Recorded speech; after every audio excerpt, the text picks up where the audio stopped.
Alhamdulillahi Rabbil Alamin. Usalli wa sallim ala nabiyyina Muhammadin wa ala alihi wa sahbihi ajma'in. Amma ba'd. Ibn rahmatillah Allah, pada pagi hari ini saya akan menyampaikan tentang kedaruratan yang terjadi di negeri kita ini, yaitu darurat perdukunan dan tukang ramal. Darurat perdukunan dan tukang ramal, karena hari ini tersebar di negeri kita dengan sangat banyak, dan pengikutnya atau penikmatnya paling banyak dari kalangan muslimat, ya, dari kalangan muslimat. Perdukunan ini berkembang mengikuti perkembangan zaman. Seiring perkembangan zaman, perdukunan itu berkembang. Sekarang perdukunan ini lewat sosmed, perdukunan lewat TikTok, lewat sosmed. Perdukunan reguler juga masih banyak, akan tapi semakin berkembangnya mereka juga semakin penikmatnya semakin banyak, yang mengakses semakin banyak.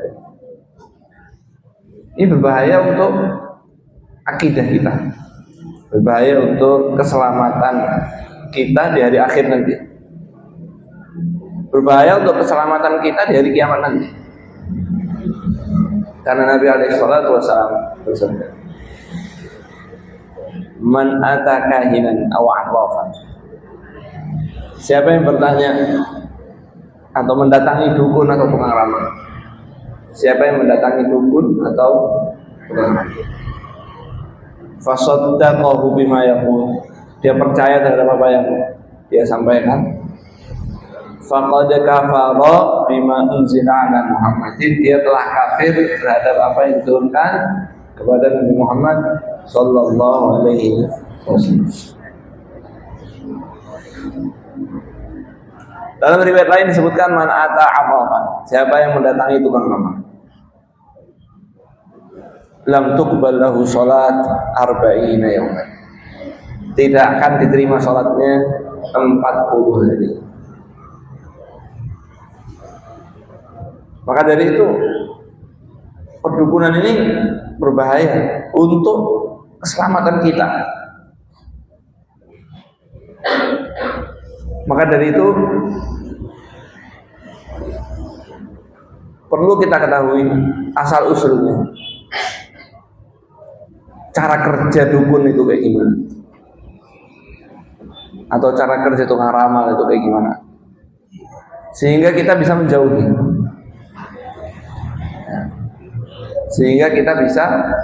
menjauh. Maka semua urusan yang berkaitan dengan jin, sihir, perdukunan, kita harus tahu untuk menjauhi.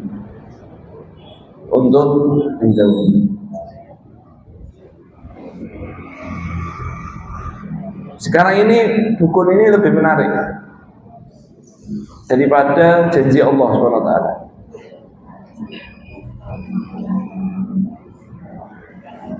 Allah menjanjikan kalau doa sama Allah, apa janjinya? Dikabulkan, betul kan? Pasti, jaminan. Allah itu memberikan kita hal, kalau kita doa minta sama Allah, Allah itu memberikan salah satu dari 3 hal. Kita itu kalau suruh milih, kita bingung milih yang mana. Tapi di atas itu semua masih banyak orang yang justru milih dukun.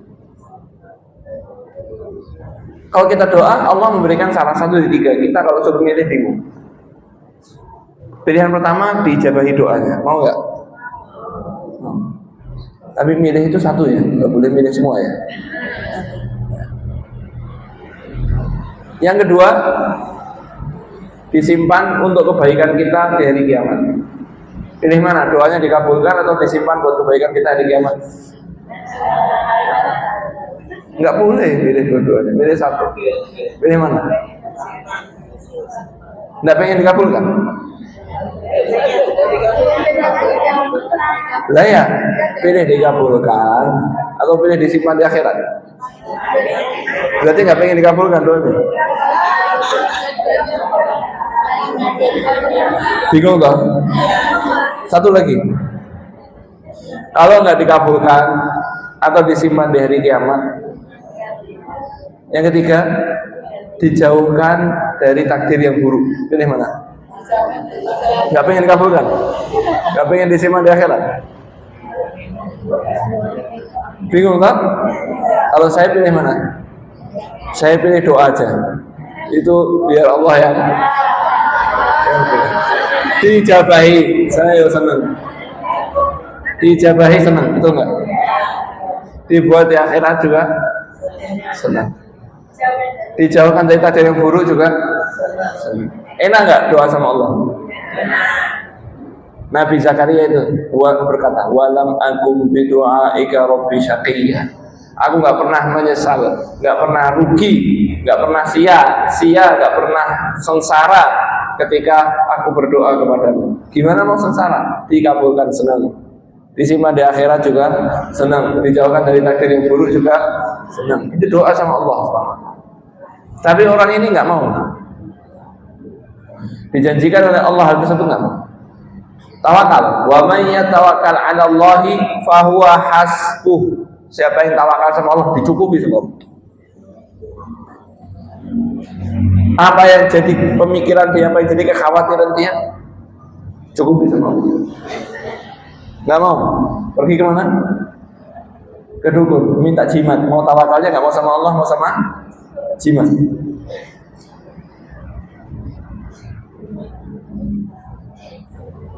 Bertakwa sama Allah dikasih rezeki. Wa may yattaqillaha yaj'al lahu makhrajan. Siapa yang bertakwa kepada Allah dijadikan jalan keluar. Kalau jalan keluar itu ada sebelum kesempitan. Jadi kalau kita sempit, ya makin takwa. Karena setelah sempit pasti ada jalan keluar. Kalau nggak ada sempit ya nggak ada jalan keluar. Kemudahan itu ada setelah. Kalau nggak ada kesulitan, ada kemudahan nggak? Nggak ada. Ya sabar kalau sulit, sabar. Sabar ngomongnya gampang ya, kita kan udah bahas sabar kemarin. Ngomongnya gampang kan? Tapi ingat janji Allah Subhanahu wa taala. Wa yarzuquhu min haitsu la yahtasib. Dikasih rezeki dari jalan yang tidak diduga-duga. Ada seorang ulama ahli hadis dapat warisan kaya raya. Kaya raya. Uangnya dihabiskan untuk talabul ilmi. Sampai jadi miskin.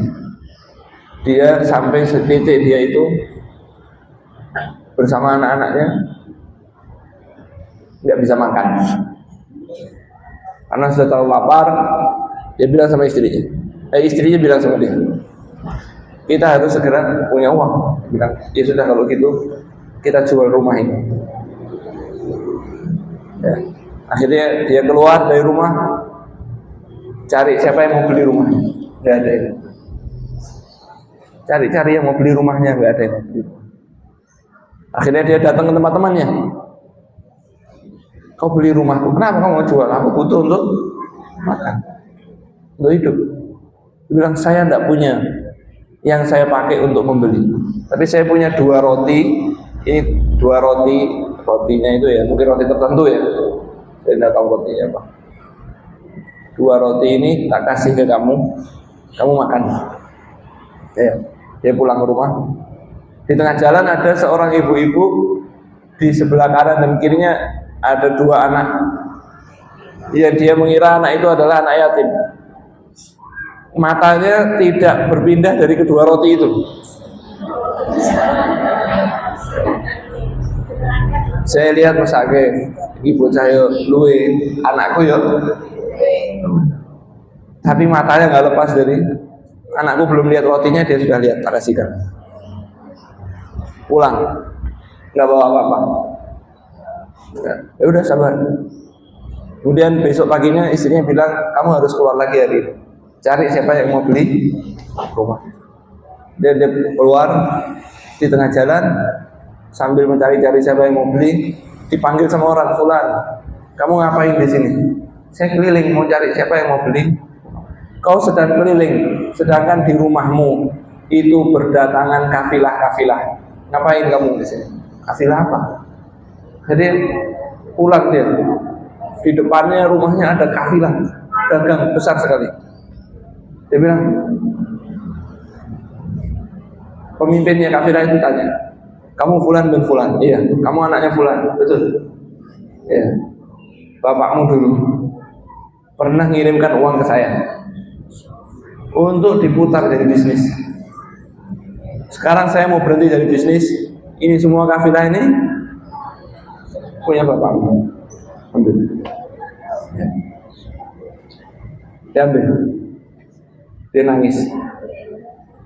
Dia nangis khawatir pahala membeli rotinya itu didahulukan di dunia dengan uang segini banyak. Di akhirat takut nggak? Ya, di dunia aja segini banyaknya, apalagi di akhirat. Dia takut kalau di akhirat nggak dapat banyak. Nah, jadi langsung jadi kaya raya, hartanya langsung berunta-unta. Jalan itu ada di Allah, dijanjikan. Tapi orang nggak tertarik, nggak tertarik. Justru tertarik dengan dukun itu. Dia menganggap dukun itu lebih instan. Dianggap dukun itu lebih instan. Dan ternyata memang paling banyak konsumennya dukun-dukun itu kaum wanita. Bahkan disebutkan dalam riwayat, Dajjal ketika keluar nanti mayoritas pengikutnya adalah kaum wanita. Sehingga dalam dia disebutkan seseorang itu mengikat ibunya, mengikat putrinya, mengikat saudarinya di rumah supaya nggak keluar, ditaleni. Karena kalau nggak ditaleni keluar, ikut siapa? Menarik. Bisa menyembuhkan orang sakit, bisa menghidupkan orang mati. Hujan suruh turun, hujannya turun. Hebat. Banyak ibu-ibu yang ikut. Oh begitu. Kita kalau menyampaikan ke ibu-ibu, oh hati-hati, Ustadz Fulan hati-hati, mengikuti aliran yang menyimpang. Kebanyakan jawabnya gimana? Ustadz itu kalau ngisi enak. Ustadz itu kalau ngisi enak. Ya sudah, mau. Hanya sedikit yang mau menerima nasihat. Kenapa? Ibu-ibu mudah terpukau. Jawa-jawa ini itu nggumunan. Ini penyakit. Mudah nggumun. Ini sebenarnya penyakit banyak orang, cuman di kalangan ibu-ibu lebih dominan. Ya, mudah terpukau. Saya bilang ya hati-hati. Ustadz ini alirannya menyimpang. Tapi kalau ngisi enak, tetap diundang, ya monggo. Kalau kajian bapak-bapak itu sekali diingatkan langsung, oh iya siap. Ya, makanya sehingga pengikutnya Dajjal paling banyak dari kalangan muslimah, dari kalangan wanita. Kalau dukun sekarang di Indonesia banyaknya dari kaum muslimah. Kaum muslimah. Ada seorang bercerita kepada saya, dia kenal seorang dukun yang sering didatangi oleh pejabat, terutama masa-masa pemilu. Ya, dukun itu memerintahkan orang tadi apapun dilakukan. Di antara perintah dukunnya adalah berendam di tempuran. Tahu tempuran ya? Ah? Ya. Sungai itu kalau dari dua jalur menjadi satu, nah tengahnya itu disebut tempuran. Ya. Di tengah malam.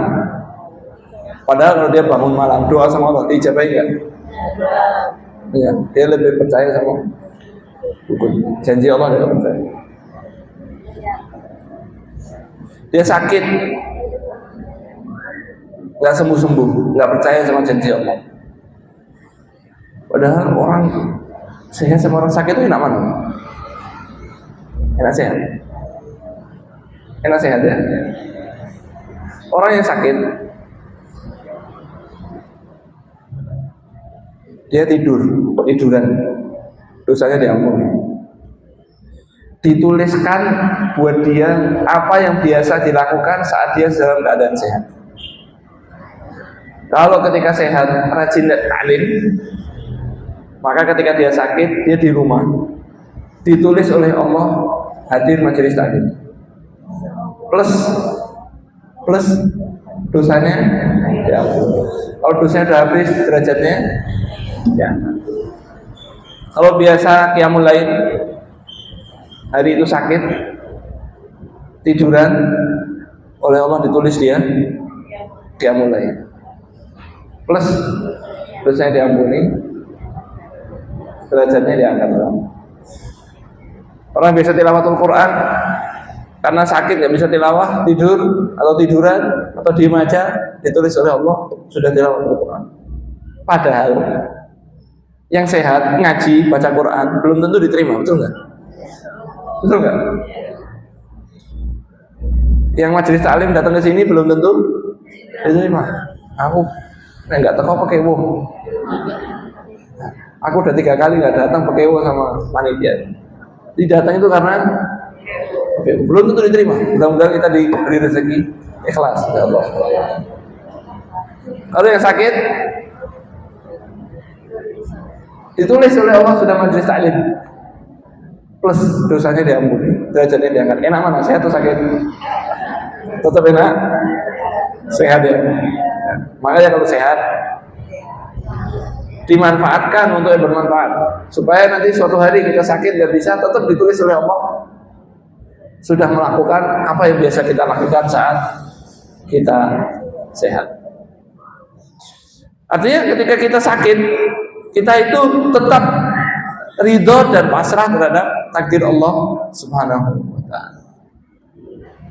Dapat kebaikan, betul nggak? Nggak sabar. Pergi ke mana?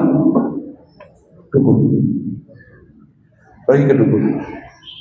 Punya anak sakit, nggak sembuh-sembuh. Pergi ke dukun. Apapun sarannya dukun, bisa. Sampai-sampai apa? Namanya suruh ganti.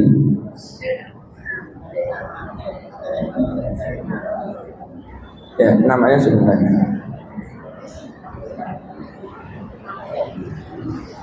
Saya diskusi dengan salah seorang ikhwah di salah satu tempat di kaki gunung. Ini anak kok namanya Cikrak Soto, itu kenapa? Dia bilang anak-anak ini dulu namanya Abdul Majid, namanya siapa? Karena waktu kecil sakit-sakitan, dibawakan orang pintar, suruh ganti nama. Karena kabutan. Ya udah nurut, ya nurut. Dah. Ya. Tapi dukun lebih menarik. Ya. Maka dari itu kita harus berhati-hati. Sekarang misalnya apa? Buka aura, buka cakra, pengobatan emosional, dipegang langsung nangis sendiri, itu semua harus hati-hati. Kita lihat di media sosial lagi gencar, dan terapisnya ibu-ibu pakai jilbab. Terapisnya ibu-ibu mengobati penyakit cuma dipegang-pegang begini, orangnya teriak-teriak dan sebagainya sambil nangis-nangis. Ini energi positifnya, energi negatifnya sedang saya apa? Bersihkan. Hati-hati sudah ngomong energi positif negatif. Hati-hati. Karena secara fisika pun tidak bisa dibuktikan, secara syar'i tidak bisa dibuktikan adanya energi positif dan negatif. Ada orang bilang kita mengambil energi dari alam, kita mengambil energi positif dan membuang energi. Falsafah energi itu tidak pernah bisa dibuktikan. Ya, nggak pernah bisa dibuktikan. Maka dari itu kita mesti berhati-hati. Ada yang pengobatan jarak jauh di Terawang. Ya. Diberi mantra. Memang nyebutnya bukan mantra, tapi kata-kata positif atau apapun, kemudian disuruh minum setelah berdiam diri dan menyebut kata-kata tersebut. Ini adalah zukhrufal qawli ghurura, ucapan indah yang menipu. Siapa yang mengucapkan?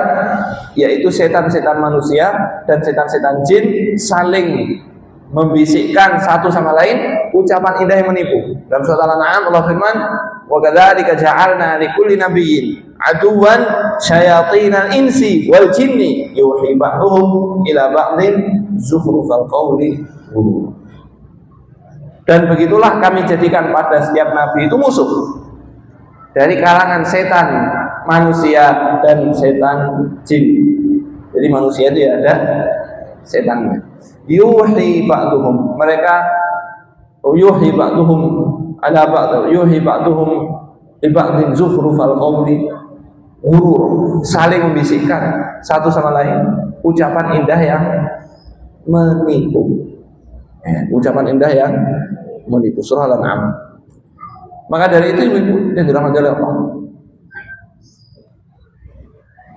kita mesti waspada. Allah Subhanahu wa taala jelaskan dalam surah Jin. Surah namanya surah apa? Jin.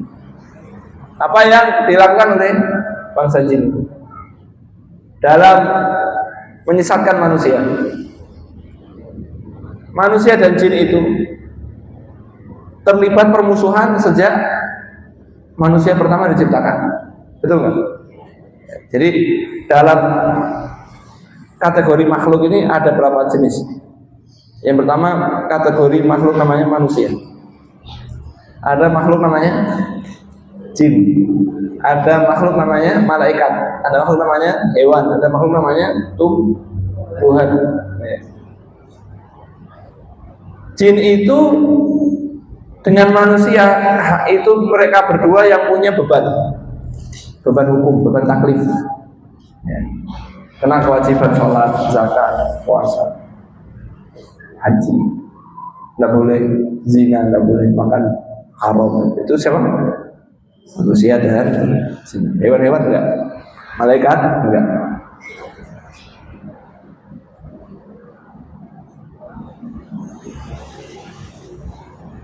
Kalau setan itu adalah sifat bagi manusia yang fasik dan jin yang fasik. Jin ini pemimpinnya namanya iblis. Pemimpinnya namanya iblis. Jadi iblis itu adalah dari bangsa apa? Jin. Tadinya taat sama Allah. Tiba-tiba Allah menciptakan manusia, semua suruh sujud. Loh, ngapain ya Allah saya suruh sujud? Ngapain ya Allah saya suruh sujud? Oh dia dari tanah, saya dari api, dia yang harus sujud sama saya. Akhirnya apa? Allah marah. Ketika Allah marah, Allah laknat dia. Allah keluarkan dari rahmatnya Allah. Allah keluar dari jannahnya Allah. Dia marah karena gara-gara Adam saya diusir dari rahmatnya Allah. Terus dia doa sama Allah, ya Allah. Iblis doa sama siapa? Betul. Qala rabbi anzirni ila yaumi yub'atsun. Ya Allah, beri aku waktu tenggat sampai hari kiamat. Qala innaka minal munzirin. Ya, kamu diberi waktu tenggat. Makanya iblis enggak mati sampai hari kiamat. Yang mati siapa? Anak buahnya, anak turun. Jin-jin itu mati. Tapi iblis enggak mati. Nanti di hari kiamat. Paham ya? Jadi ada manusia, ada jin. Jin itu pemimpinnya siapa? Iblis. Iblis enggak mati sampai hari kiamat. Yang mati siapa? Anak buahnya. Ala wal insu wal jinnu yamutun kata Nabi. Dan manusia dan jin mati. Kalau iblisnya nanti matinya di akhir zaman. Yang mati anak buahnya. Jadi seperti manusia, jin itu ada yang mukmin, ada yang kafir, ada yang saleh, ada yang fasik. Manusia juga ada yang mukmin, ada yang kafir. Yang mukmin juga ada yang saleh, ada yang fasik. Yang fasik dan kafir dalam bangsa jin disebut setan. Yang di kalangan manusia juga disebut setan. Oke, dalam surat An-Nas kita bilang minal jinnati wan. Jadi golongan jin dan golongan manusia. Nah, setan jin dan setan manusia ini berkolaborasi, saling memberikan manfaat di antara mereka. Sehingga ketika Allah menghisab jin dan mengatakan, ya ma'syarul jinni, saudara Al-Qur'an, qad istakfartum minal ins. Hei kalian golongan jin, kalian telah banyak menyesatkan manusia. Manusianya jawab bela jinnya. Wa qala awliya'uhum minal ins. Dan berkata wali-wali setan itu dari golongan manusia, Rabbana istamta'a ba'duna bi ba'd. Ya Allah, kami ini saling memberikan kemanfaatan satu sama, saling memberikan keuntungan satu sama, sehingga akhirnya dikumpulkan oleh Allah jadi satu di neraka. Nah, kembali ke iblis tadi, dia itu marah, benci sama manusia. Sehingga setelah dia doa sama Allah, dia bilang, ya Allah, qala fa bima aghwaytani la aq'udanna lahum siratal mustaqim thumma la atiyannahum min bayni aydihim wa min khalfihim wa an aymanihim wa an shama'ilihim wa la tajidu aktharahum syakirin. Ya Allah, Engkau mengeluarkanku dari surga, menyesatkanku. Aku akan intai manusia itu, akan duduk di setiap jalan manusia yang lurus, aku sesatkan. Kemudian aku akan datangi dari depan, dari belakang, dari kanan, dari kiri. Dia nggak berani ngomong dari atas. Kenapa? Ya Allah. Jadi jin itu masih, setan iblis itu masih isinya yang wedine karo Allah. Beda sama manusia. Saya bilang, Ustaz, saya itu nagih orang. Saya udah putus asa, dia nggak mau bayar saya. Saya bilang tak tagih nih akhirat. Orang yang bilang, ya kok tagih nih akhirat. Saya bilang, ngomong apa? Ya kok tagih nih akhirat. Ngomong begitu ya. Gak takut sama akhirat, gak takut sama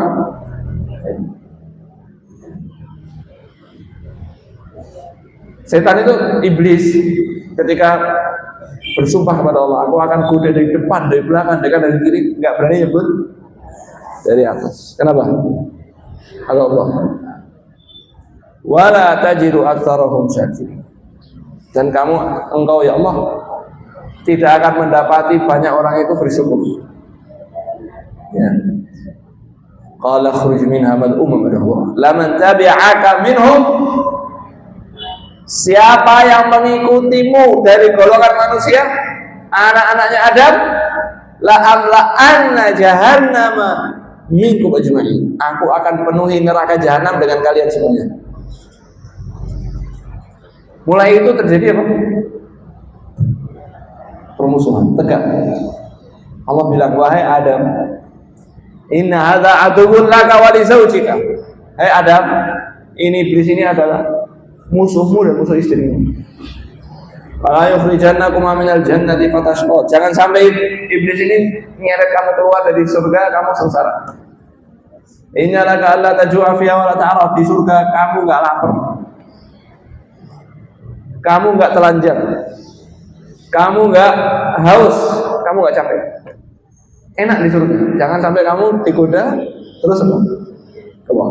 Karena iblis sudah mengikrarkan permusuhan. Dia apa? Menggoda. Sampai akhirnya iblis berhasil mengeluarkan Adam dari surga. Dan anak turunnya mulai berkembang. Iblis menggoda sehingga Qabil membunuh Habil. Terus anaknya berkembang terus sampai di zaman Nabi Nuh terjadi kesyirikan pertama. Terus sampai hari ini. Dia berjuang semaksimal mungkin. Dia dan anak buahnya supaya menjadikan manusia itu masuk ke neraka jahanam, kekal bersama dia, bersama iblis, sebagai bentuk apa? Dengkinya kepada manusia yang dulu bapaknya menyebabkan, katanya versinya dia, padahal salahnya dia yang nggak mau sujud. Ya memang gitu, iblis itu nyalahkan sehingga banyak orang itu sekarang mengikuti iblis dalam apa? Kalau ada apa-apa tidak menyalahkan dirinya tapi menyalahkan orang lain.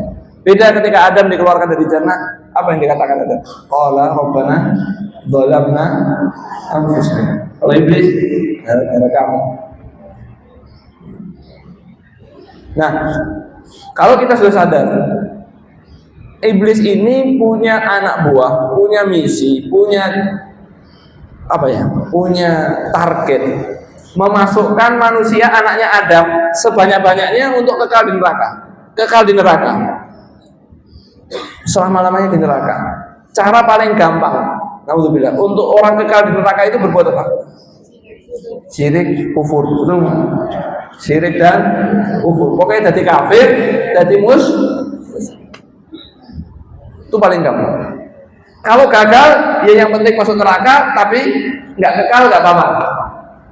Tapi tujuannya dia tetap bagaimana dia kekal di neraka. Nah, mulailah segala cara digencarkan. Di antara yang mudah itu syirik. Di antara kesyirikan itu melalui apa? Sihir dan berdukun.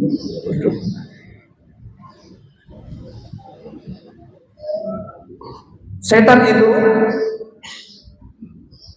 para jin itu ketika singgah di satu tempat, manusia mau lewat, dia pergi.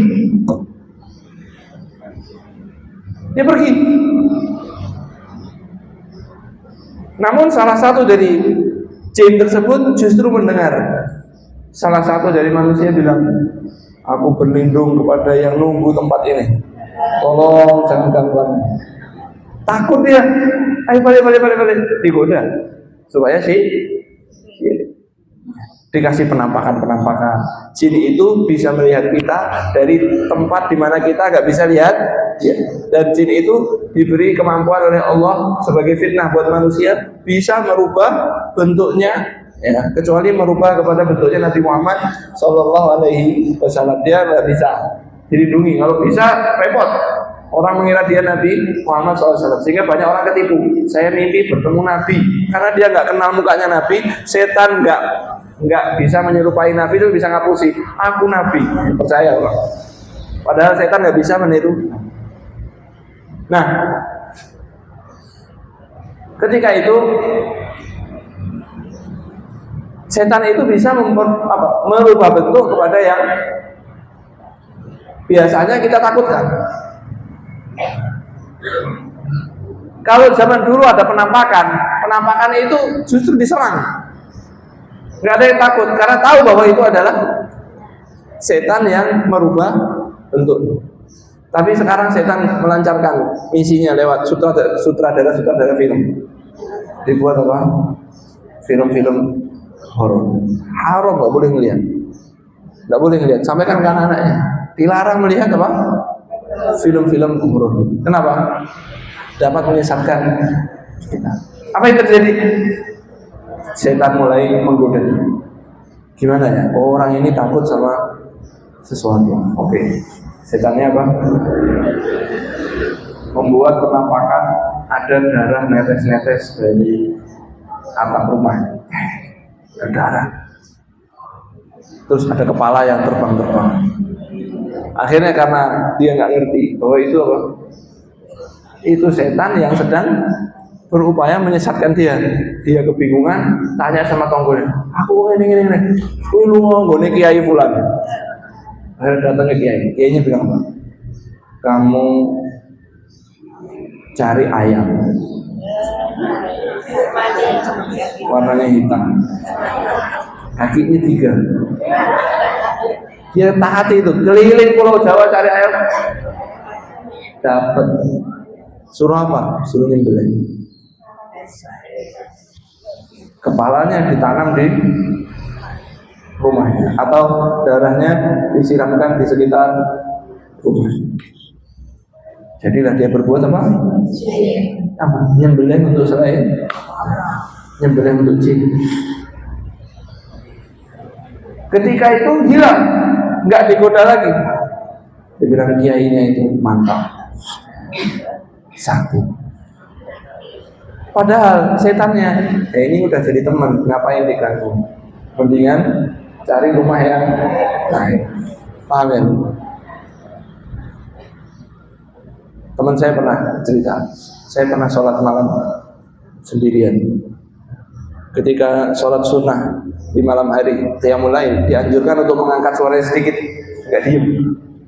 Dia bilang, ghairil maghdubi alaihim waladdallin. Amin. Yang amin kok orang banyak. Dia kaget. Tapi tahu itu siapa? Ya udah, tak bacakan surat Al-Baqarah sampai selesai 1 rakaat.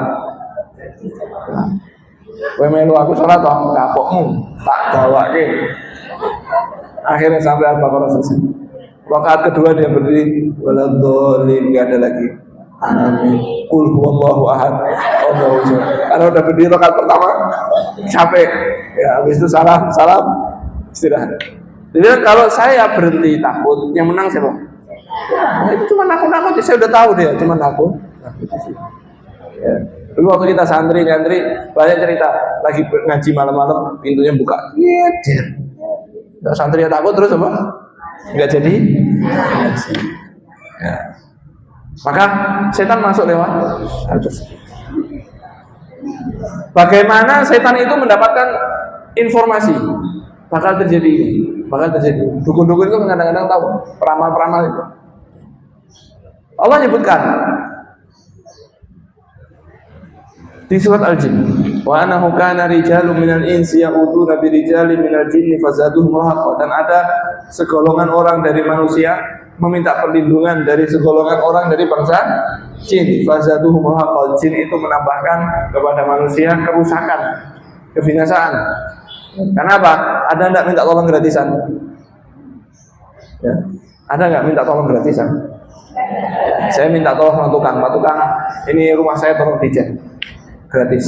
Mau nggak tukangnya? Hah? Nggak mau. Minta tolong sama jin, mau gratisan. Saya mendengar cerita banyak, baik dari yang saya dengar langsung melalui pengakuan langsung dukun-dukun yang diwawancarai. Ya, ada dukun di Yaman itu diwawancarai, dia tobat. Dalam proses tobatnya itu, istrinya dibunuh oleh jinnya dan 3 anaknya dibunuh. Nah, dia tobat. Dan dia sekarang menghafal Quran, sudah jadi hafid Al-Quran dan jadi dai, keliling ke desa-desa, memperingatkan manusia dari bahayanya perdukunan agar kita berpegang teguh dengan tauhid. Dia bilang apa? Ketika saya dulu mau jadi dukun, ya, saya diminta oleh setan masuk ke hutan, kemudian masuk ke gua. Di tengah gua itu ada mushaf. Ya. Saya diperintahkan untuk menggunakan mushaf itu jadi sandalnya. Ya, jadi suruh sandaran pakai mushaf, suruh syirik kepada Allah, itu kufur. Dia disuruh jadi imam sholat, ya selama berhari-hari suruh jadi imam sholat di masjid jamaah, tapi dalam keadaan junub. Ya. Dia disuruh berbuat yang kufur. Kalau sudah kufur baru apa? Baru diberi kekuatan oleh jin. Dia bilang ketika saya didatangi orang minta berobat atau minta tolong, saya sholat di depan dia, saya sholat 2 rakaat. Padahal saya nggak baca Al-Fatihah, saya baca mantra-mantra untuk panggil jin tersebut. Ya kalau kita kan punya mantra untuk manggil orang apa itu? 081, ya, itu kan mantra itu. 08123. Kalau tahu nomornya bisa manggil. Nah itu dikasih tahu sama jin. Saya nggak baca Al-Fatihah, dia cerita, bukan saya ngarang. Saya baca mantranya, setannya datang, nah kemudian saya rukuk dan sujud kepada setannya. Kemudian baru dibantu untuk menyembuhkan orangnya. Orangnya sembuh, ngiranya gara-gara doa karomah. Orangnya sembuh, mengiranya gara-gara karomah. Kemudian di Sudan juga saya mendengar seorang syekh, dia bertobat dari perdukunan. Memang dulu harus berbuat syekh. Karena itu bayaran yang diinginkan oleh setan. Kamu pengen kekuatan, kamu kan paling pengen jadi kuat, jadi tenar, jadi sugih. Oke, nah kasih ini aku minta apa? Syirik. Anak-anak kecil-kecil sekarang itu diajarin syirik. Ikut bela diri tertentu, nanti kalau naik tingkat suruh bawa ayam disembelih di Gunung Lawu. Muridnya banyak sekali. Kalau mau naik tingkat suruh nyembelih buat selain Allah. Ya. Nah ketika sudah dibayar dibantu. Apa yang diinginkan dibantu. Qala wa anna lamasna as-samaa'a fawajadnaha muli'at harasan shadidan wa shuhuban. Wa anna kunna naq'udu minha maqa'ida lis-sam'i. Faman yastami'il ana yajid lahu shihaban rasada. Kami ini kata setan, kata jin, mendapati langit ini tiba-tiba dijaga dengan penjagaan yang ketat dan penuh dengan syuhub atau panah api. Kami itu dulu sebelum itu punya tempat-tempat pos-pos untuk mencuri dengar. Siapa yang saat ini mencuri dengar akan dilempar panah api. Jadi begini, Allah itu kalau memutuskan sebuah perkara, malaikat itu ketakutan dan pingsan. Yang pertama kali mengangkat kepalanya adalah Jibril alaihissalam. Sehingga Jibril menerima perintah Allah atau keputusan Allah. Kemudian ketika Jibril lewat serombongan malaikat, selalu malaikat tanya, wahai Jibril, apa yang difirmankan oleh Allah? Wahai Jibril, apa yang difirmankan oleh Allah? Kemudian Jibril mengatakan apa yang difirmankan oleh Allah. Nah, jin-jin itu punya pos-pos, tempat-tempat untuk mencuri dengar. Oh, Allah memutuskan ini, sehingga disampaikan ke bawahnya, sampai ke telinga walinya dari golongan manusia. Ya. Ini disebutkan oleh Nabi SAW, walinya dari golongan manusia. Siapa wali dari golongan manusia? Dukun, tukang ramal. Itu walinya setan. Meskipun pakai jubah, pakai imamah besarnya seperti ban motor, tetap walinya siapa? Setan. Kemudian kami membisikkan kepada walinya, jin itu membisikkan kepada walinya, ya. Kemudian walinya mengatakan besok akan terjadi ini, besok akan terjadi ini, sehingga manusia percaya. Kemudian kaget tiba-tiba kok langit ini dijaga ketat. Ada apa ini? Wa anna la nadri asyarrun urida biman fil ardi am arada bihim rabbuhum rasyadan. Kami enggak ngerti apakah keburukan sedang dikehendaki terjadi di bumi gara-gara ada ini, atau akan dikehendaki oleh Allah sebuah kebaikan. Akhirnya mereka mengutus pasukannya untuk keliling mencari tahu. Ternyata Allah sudah menurunkan Al-Qur'an. Maka langit dijaga. Langit dijaga ketat. Allah menurunkan risalahnya kepada Nabi Muhammad SAW. Nah, setan ini masih berusaha untuk mencuri dengar. Setan ini masih berusaha untuk mencuri dengar. Hakadha ba'du fawqa ba'd dan riwayat. Begini ya. Satu di antara mereka, artinya satu naik ya, saling manjat itu. Jadi kalau yang di atas berhasil mendengar berita ya, dia langsung nyampaikan ke bawah. Terkadang dia itu belum sempat nyampaikan sudah kena lemparan api tadi. Terkadang dengan izin Allah dia sudah sempat nyampaikan baru kena apinya, sehingga ya, dari sekian kali mencuri dengar sekali berhasil atau 2 kali berhasil, sisanya gagal dengan izin Allah untuk uji kita. Kemudian disampaikanlah ke dukun itu, kemudian dukun itu menyampaikan, dan dengan sekali kebenaran itu dukunnya berbohong 100 kali. Percaya wae to, biyen iki ngomong iki bener. Percaya dia ngomong itu pasti. Nah, karena dulu pernah dia ngomong bener, akhirnya dipakai untuk 100 kali berdusta. Ya. Maka kita menjadi mengerti setan itu dapat informasi dari mana hal yang gaib. Paham ya? Dari mencuri berita dari langit. Dan sangat sulit. Setelah diturunkannya wahyu dan setelah diutusnya Nabi Muhammad SAW sangat sulit. Kemudian jadilah dia tukang ramal, dukun. Ya. Bibir dirahmati Allah, akidah kita itu mengatakan atau menyatakan tidak ada yang tahu hal yang gaib kecuali siapa? Allah. Allah firman, "Qul la ya'lamu ma fis samawati wal ardil ghaiba illallah." Katakanlah, wahai Muhammad, surat An-Naml. Allah firman, tidak ada satupun yang di langit maupun yang di bumi yang tahu hal yang gaib kecuali Allah. Allah firman dalam surat Al-An'am, wa indahu mafatihul ghaibi la ya'lamuha illahu. Dan di sisi Allah kunci-kunci ilmu gaib yang tidak ada yang tahu kecuali Allah. Surah Al-A'raf Allah firman, qul la amliku li nafsi naf'an wa la darran illa ma syaa Allah. Katakanlah, aku tidak bisa, tidak memiliki kekuasaan atas diriku untuk mendatangkan manfaat atau menolak madarat kecuali yang dikehendaki oleh Allah. Walau kuntu a'lamul ghaiba, kalau aku mengetahui yang gaib, kata Nabi itu disuruh oleh Allah ngomong itu. Walau kuntu a'lamul ghaib, kalau aku mengetahui yang gaib, berarti Nabi tahu nggak? Enggak, karena Nabi pakai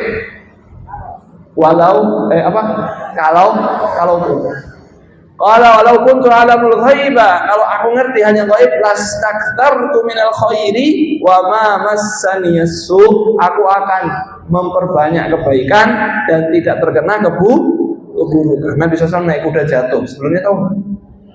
Kalau tahu, jatuh nggak? Hamzah bin Abdul Muthalib dalam perang Uhud terbunuh dalam keadaan mengerikan, dan Nabi sedih. Kalau tahu ngapain sedih? Ya. Harusnya dicegah, Hamzah kamu jangan ikut, atau Hamzah hati-hati kamu dibunuh sama Wahsy. Tahu nggak? Nabi SAW itu berusaha pamannya suruh masuk Islam sampai detik terakhir. Nabi SAW gagal. Abu Thalib nggak masuk.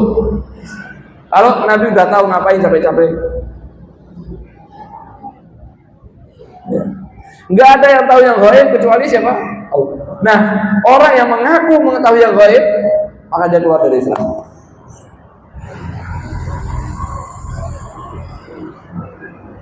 Ya, dalam kitab namanya Al-Mashra' Ar-Rawi. Kitab Mashra' Ar-Rawi ini biografi pembesar-pembesar dari kalangan Ba'alwi.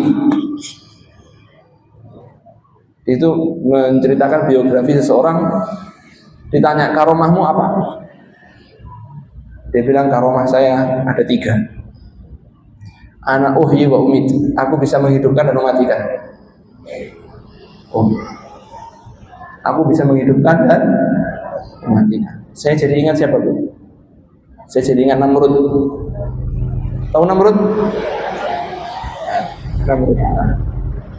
Namrud itu didatangi oleh Nabi siapa?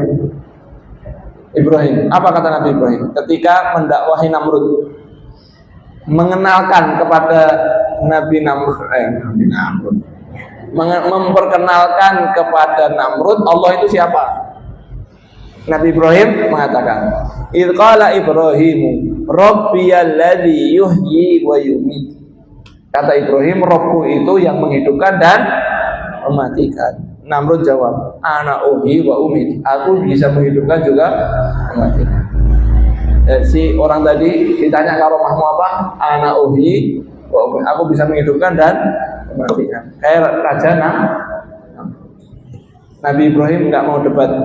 Nabi Ibrahim pindah ke dalil yang lain. Qala Ibrahim, fa inna Allah ya'ti bisyamsi minal masyriq, fa'ti biha minal maghrib.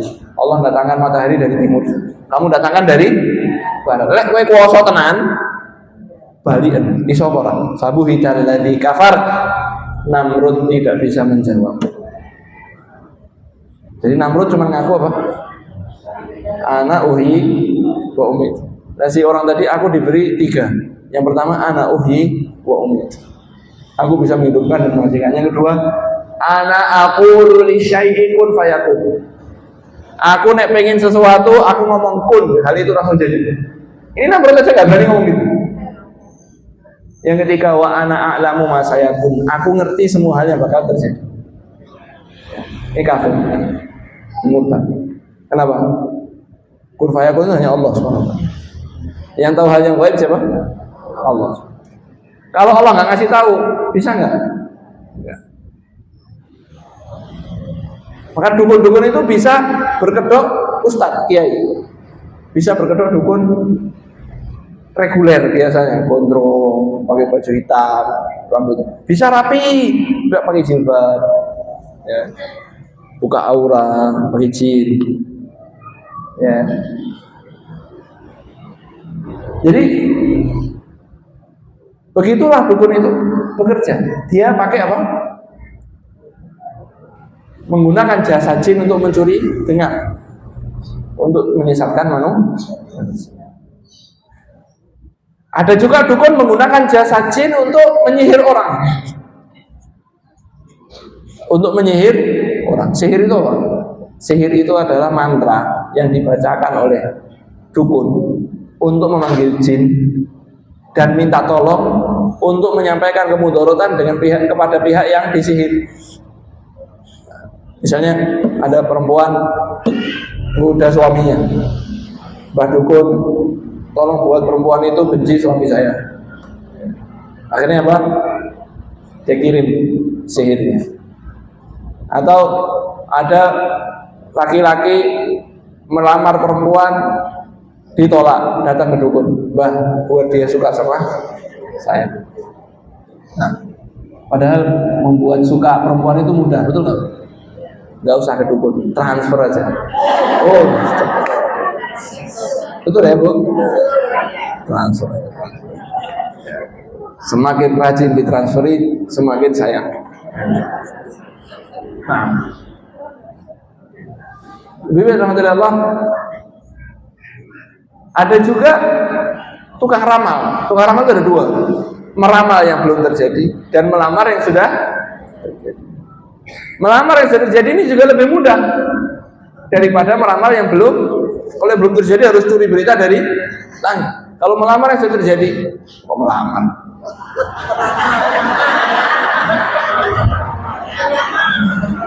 Melamar kerja. Meramal. Ini biasanya kiai datangi, kiai, rumah saya dicuri, barang dari rumah saya dicuri. Yang nyuri siapa? Fulan. Ya, Fulan. Sebetulnya mudah. Setiap orang itu diikuti oleh seorang dari bangsa jin, namanya korin. Kemanapun apa? Jadi ibu saya semua. Ini ada satu yang ikuti, ngintil. Gak usah dicari, nggak kelihatan. Ngintil kemana-mana. Bahkan Nabi SAW pun ada satu yang ikuti. Kata Nabi, kecuali yang ikutin saya sudah masuk Islam, tidaklah membisikkan kepada saya kecuali yang baik-baik. Tidaklah mengajakkan kepada saya kecuali yang baik-baik. Nah, dukunnya kan punya jin yang sudah janjian. Ya, dia bilang, jin tekok ke Kowe ngopo tekorin? Oh, dia datang ke sini mau mengeluh istrinya selingkuh. Oh iya. Begitu datang, kenapa istrinya? Oh ngerti. Padahal apa?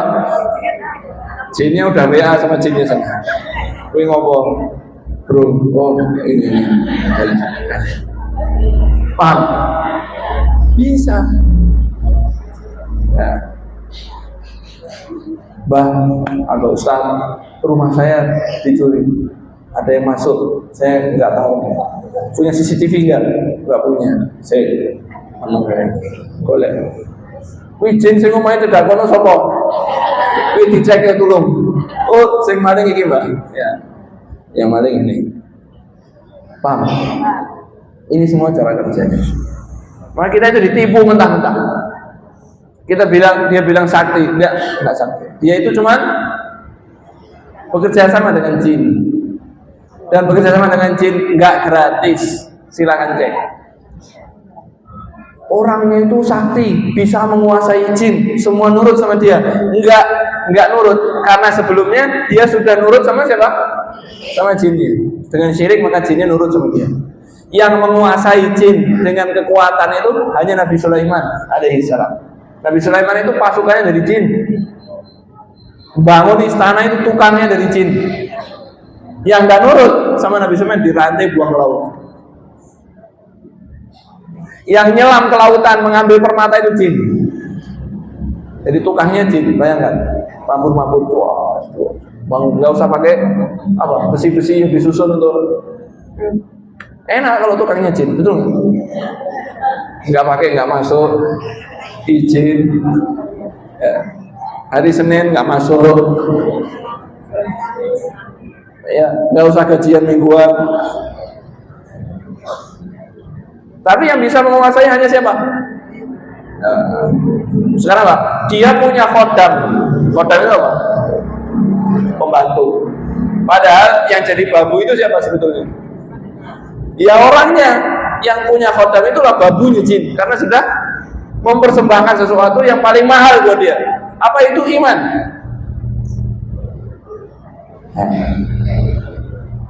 Jadi permusuhan jin dengan manusia itu dia rela untuk berbuat apa saja, yang penting manusia itu sesat. Yang penting manusia itu sesat. Apa aja dibisikkan sehingga manusia tersesat. Maka dia lebih tertarik dengan apa? Janji-janji setan daripada janji Allah. Allah bilang, kalau istighfar dikasih apa? Faqul tastaghfiru rabbakum innahu kana ghaffara yursilis samaa 'alaikum midrar. Kalau kamu istighfar, hujan turun subur. Wa yumditukum bi amwalin wa banin. Kamu akan diberi oleh Allah dengan harta yang banyak dan keturunan. Wa yaj'al lakum jannat. Allah akan jadikan buat kalian kebun-kebun yang tumbuh subur. Wa yaj'al lakum anhar. Allah akan alirkan sungai. Suruh istighfar. Kalau istighfar minta ampun sama Allah, tanahnya subur, hujannya turun, tanamannya berkah, subur semuanya, panennya banyak. Kalau nggak punya anak, pengen punya anak, istighfar, minta sama Allah dikasih keturunan sama Allah. Orang lebih tertarik pergi kemana? Ke dukun. Dukunnya bilang, kalau tanamannya pengen subur, sembelih kerbau, kemudian tanam kepalanya. Dia bilang sedekah bumi. Akhirnya apa? Biar panennya lancar, syirik. Dijanjikan sama setan, nurut. Setannya juga senang karena kamu sudah nurut, tak turuti. Akhirnya apa? Begitu dia nyembelih, syirik, setannya itu ayo kerja. Ya, setannya melu mupuk, setannya mengikut memelihara tanaman sehingga tanamannya subur. Dia mengira suburnya gara-gara apa? Mempersembahkan. Orang yang tinggal di pinggir laut, biar tidak terjadi tsunami dan banjir, sedekah laut dipersembahkan kepada siapa? Yang nunggu laut. Itu subhanallah, ada kiai-kiai yang dukung. Itu Wahabi, suka mensyirik-syirikan. Padahal di kitab ini bilang kalau melempar makanan ke laut untuk ikan boleh. Loh, emang itu untuk ikan? Kepala kambing, kepala kerbau, emang ikan suka? Kenapa nggak diganti pakan ikan? Larung laut tapi isinya pakan? Lu nggak bisa, adatnya begini. Nah itulah didukung oleh kiai. Ketika Gunung Semeru meledos, ada yang ngasih sesaji, udah meledos bencana masih ngasih. Ada anak muda semangat, dia merusak sesajinya tapi direkam. Akhirnya ternyata yang marah itu bukan dari orang yang memberikan sesaji itu, yang malah kiai-kiai. Ini Wahabi merusak tradisi. Akhirnya dilaporkan, anaknya ditangkap. Ya, panik. Lebih tertarik dengan iming-iming dukun. Lebih tertarik dengan iming-iming dukun. Maka dari itu, setan itu nggak akan berhenti menyesatkan kita. Dia akan mencurahkan semuanya. Ya, sehingga disebutkan dalam salah satu kitab, Syekhul Islam Ibnu Taimiyah mengatakan, orang itu sedang duduk di kuburan, ya, tawasul sama Allah di situ, doa sama Allah di situ, mengharap keberkahan di situ. Tiba-tiba apa? Kuburnya ini terbelah, keluar cahaya, kemudian keluar sosok. Ya, kau minta sama aku tak penuhi hajat. Akhirnya orang minta sama dia. Padahal itu siapa? Siapa? Orangnya sudah mati, nggak bisa keluar lagi. Ya. Kalau dia malaikat, nggak mungkin nyuruh minta sama dia hajatnya. Malaikat nyuruhnya sama siapa? Allah. Maka obat dari apa? Darurat perdukunan dan sihir ini adalah belajar tauhid. Belajar tauhid itu apa? Satu itu apa maksudnya? Esa. Apa-apanya diminta sama Allah. Tawakalnya sama siapa? Allah. Enggak sama jimat. Kalau mau kaya, ya bekerja, ya yang semangat. Jangan minta pesugihan. Saya pernah baca di sosmed itu, dijual pesugihan untuk uang. Dan di pesugihan kok butuh duit. Ya, kok bodoh men. Dijual segera pesugihan. Kok iso duit pesugihan malah golek duit, butuh uang. Ya. Kalau mau kaya ya kerja. Kalau kerja berusaha semaksimal mungkin. Kalau bikin rumah makan ya tempatnya yang bersih. Jangan punya tempat makan, makanannya enak, tempatnya kotor, ada tikusnya, ada coronya, orang nggak mau ke situ. Bersihkan, pasang iklan yang bagus. Nanti orang datang. Kalau sudah maksimal usahanya, serahkan sama siapa? Allah Ta'ala. Jangan buru-buru. Di Jawa Timur pernah ada warung bakso. Warung bakso itu karyawannya tidak boleh menuangkan kuahnya. Yang nuangkan kuahnya harus siapa? Yang punya juragan. Jadi nuangkan sampai bertahun-tahun ya. Kemudian suatu hari baksonya ini sedang antri banyak sekali. Si juragannya lagi masuk ke dalam terima telepon. Akhirnya para antri sudah banyak, orang sudah marah. Si karyawan ini tuang. Pas diaduk kok ada yang berat-berat apa? Dibuka, diambil, ternyata ada celana dalam. Silakan buka di berita. Itu masuk, cari di Google. Ya, saya nggak bohong. Ibu, secara akal, apa kaitan celana dalam dengan laris? Ada nggak? Kalau ketahuan orang tambah seneng atau tambah jijik? Itulah dibodoh-bodoh sama siapa? Sama setan. Nurut sama Allah suruh tawakal, enggak, lebih seneng sama setan. Kata setannya, kuahnya dikasih celana dalam, kasih, nurut. Ya, demi itu. Ya. Allah janjikan istighfar diberi apa? Kekayaan. Enggak mau. Ya, lebih senang sama. Maka ibu-ibu hati-hati. Pengobatan. Hati-hati, pengobatan alternatif, hati-hati. Ya. Saya pernah dapat cerita. Ada orang itu mijet, tukang pijet. Itu pintar sekali. Nggak pakai nanya, tahu yang sakit gimana. Akhirnya ada salah seorang teman atau kerabat manggil dia. Enak gitu kan. Lagi dipijat itu dia tanya, ibu ini belajar di mana? Oh, saya nggak belajar. Nah, terus kau tahu tempat-tempat yang sakit? Saya itu cuma nempelkan tangan saya di tubuhnya ibu atau tubuhnya bapak, nanti tangan saya itu gerak sendiri. Waduh, ya ini dukun nih. Ya, ini dukun. Hati-hati pengobatan alternatif. Pengobatan spiritual, khodam, aura, cakra, meditasi, semua itu hati. Pokoknya yang wajar-wajar saja.